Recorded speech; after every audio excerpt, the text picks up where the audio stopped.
time, but we have narrowed time down into minutes and hours and seconds. That's all man-made. That's all human construct of time. And some of us have cultural norms about time. I've shared this with a few close people, and I feel like you're family, so I'm going to share it with you. And now that I'm putting it out here on live stream, everybody will know the secret of the cultural construct of time. I see Desiree smiling because she knows what I'm about to say. We have what's called CP time. Now, if you work with any people of color, and sometimes they may be a little late, it's not because they have a different clock, it's they have a different construct of time. It's called colored people's time. And it's the truth. We say that in my culture. We tease about that.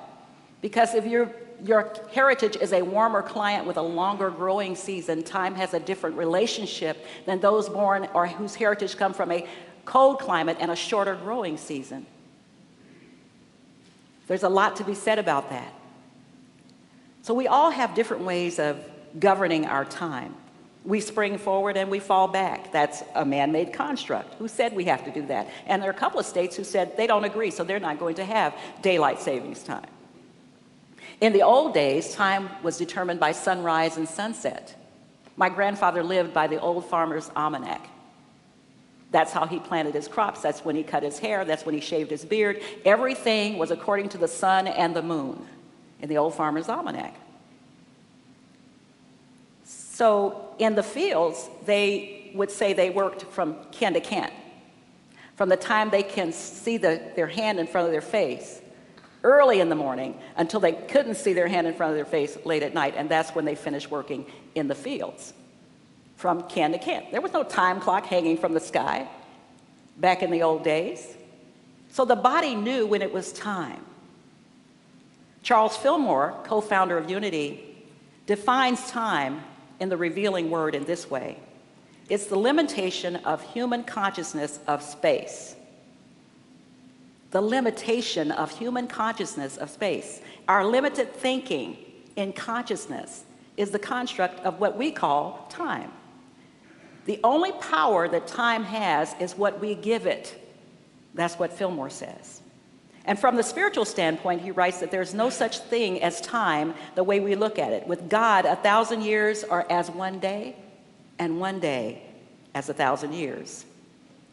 Eternity is not an endless number of years, and spiritual and eternal things cannot be measured by days, months, years, minutes, seconds. In Ecclesiastes, the 3rd chapter, the 1st verse, we read about time. There is a time for every season. There is a time, a perfect time. There's a time to be born. There's a time to die. And Mark Twain said, between the date of your birth and the date of your death is your time. And the day you're born, and from that time forward, is when you find out what is yours to do to spend your time.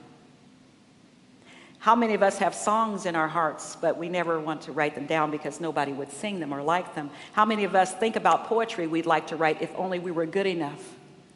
There's an old country western song I like, don't die with your song unsung. See, that's what you mean by living your dash.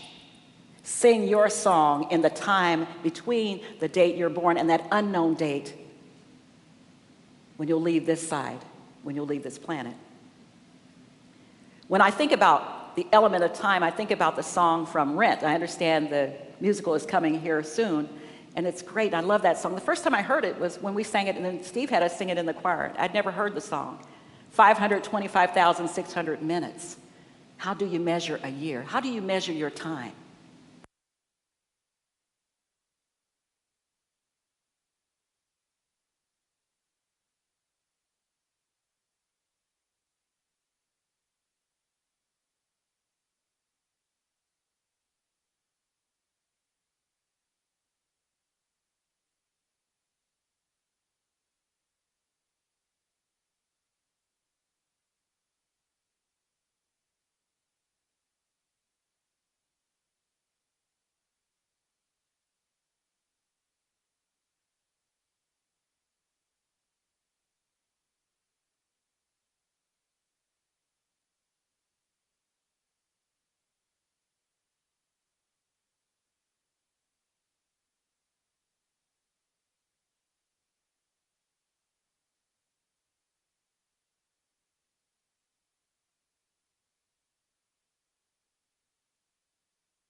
too much time on our hands, when we're waiting for something, when we're ill, when we're lonely. And then when someone suddenly passes away, we think there just wasn't enough time. I didn't get a chance to tell them how much I love them and appreciate them. So the time is now. This is the time. How many of you have ever said, there just don't seem to be enough hours in the day? I just can't find the time to get everything done. We do that, and we take up the time we could be using to live in the present moment, in the now. But our commerce takes advantage of time, does it not? No sooner do the summer picnics end than we're already seeing the Halloween decorations in the stores, and no sooner do we start purchasing them or getting ready for Halloween do we see the Thanksgiving products in the store, especially Black Friday, Cyber Monday. And then there's Christmas. And then no sooner than Christmas, we got hearts everywhere with Valentine's Day. And no sooner than that, hasn't even come and gone yet, we've got the Cadbury egg and the bunnies and the chocolates and the 4th of July. You notice how quickly retailers capitalize on time? But does that mean that you have to rush out and do whatever they're inviting you to do? Because time is more precious. In fact, someone has said time is money. Someone else has said how you spend your time is more important than how you spend your money. How you spend your time is more important than how you spend your money. Henry Van Dyke is one of my favorite poets, and he wrote about time that time is too slow for those who wait, too swift for those who fear, too long for those who grieve, too short for those who rejoice. But for those who love, time is not. You know, when you fall in love, that it's like time stands still, doesn't it? And you can remain in that place of love, just loving yourself, and make that time stand still. Every time I get ready to write a talk, music just comes into my mind. I think of all kinds of songs. I drive Steve and the choir crazy with all these ideas, a whole page full of, what about this song? And what about this song? And what about this song? And so this time I could hear Jim Croce. The first time I heard Jim Croce was when my husband introduced him to me. And I'd never heard him sing before, never heard of the man. I did a little research, and you know, he died too soon. He was 30 years old, killed in a plane crash.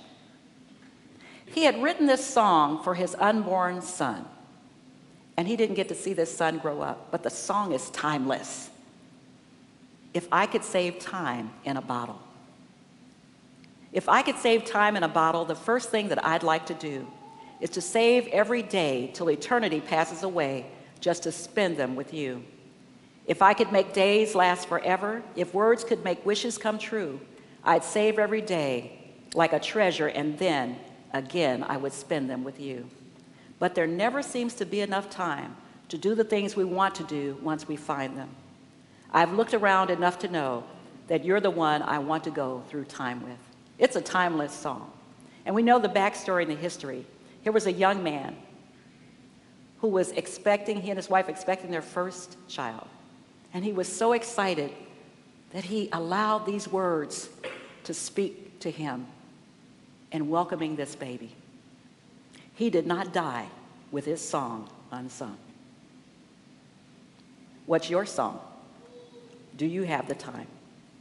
You know, Willie Nelson said, if you've got the money, honey, I've got the time.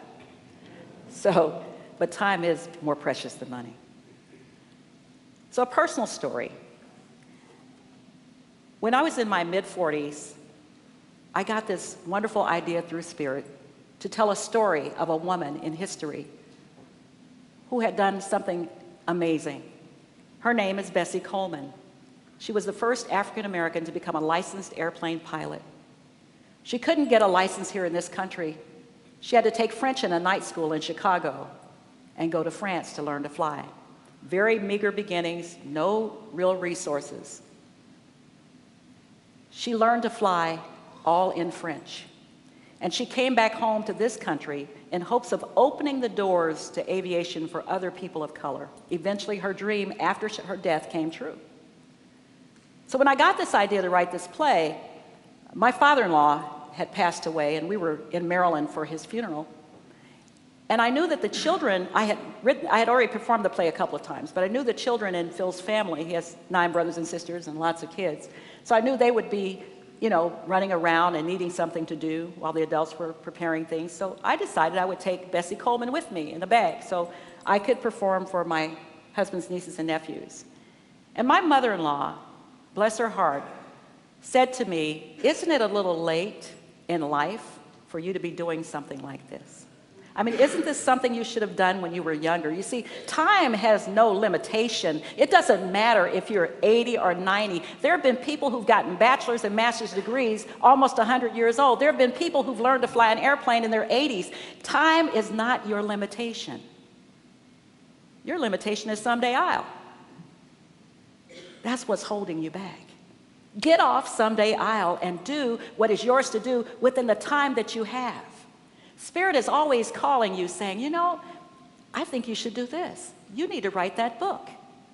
You need to get up there and sing in the choir. Steve would welcome you. You're probably sitting there on Someday I'll going, you know, one of these days I'm going to sing in that choir. I know there's some Someday I'll folks out there, Steve. I want to be an usher. I'd like to be a chaplain. I'd like to be a volunteer. I'd like to go tutor in a school. We have Banneker Buddies. There are all kinds of opportunities in Unity for you to reach out and touch other people using your gifts in your time. The title of my play, which I still perform, is called Follow Your Dreams. It's never too late to follow your dreams. Do you have the time? I asked Reverend Diane Williams what her view of time is, and she says it's one of the most pressing issues in our lives today. We never seem to have enough of it. Part of the issue is that our technology has increased our ability to do more, to be more, to see more, and to become more overwhelmed. Is that true for some of us? I know it's true for me at times. I get downstairs in my office on that computer, and I lose all track of time. I'm answering emails, writing stuff, doing different things, and I look up and it's time to go fix dinner. And I may have started at 8 o'clock in the morning. Sometimes we allow other things that aren't as important to take up our time. And sometimes we do that because we fear doing what's really ours to do. Maybe we don't feel like we're good enough or smart enough, but you are. You have everything you need to be all that you can be and what you were brought in this world to be. Now, some of us believe in this construct of time that we will be happy in a certain time. You know, when I find the right mate, when I find the right woman or the right man, I'm going to be happy. When I get married, I'm going to be happy. When I have children, I'll be happy. When the kids grow up, I'll be happier and leave the house. When I get a divorce, I'm going to be happy. When I get a new job, I'm going to be happy. When I get a promotion, I'm going to be happy. When I get a new boss, I'm going to be happy. Not you, Duke. But we all look for a time constraint on our happiness, don't we? Sometimes we time our happiness. I won't be happy until this happens. I won't be happy unless this happens. But the time to be happy is now. None of those things really constrain us. Happiness comes from the inside. No matter what your circumstances, you can choose this time to be happy. So I want to challenge you as I close. I want you to take time to do what makes you happy, starting right now. Now, some of you are here despite the weather forecast because it makes you happy. It makes me happy to come to Sunday service. It makes me happy.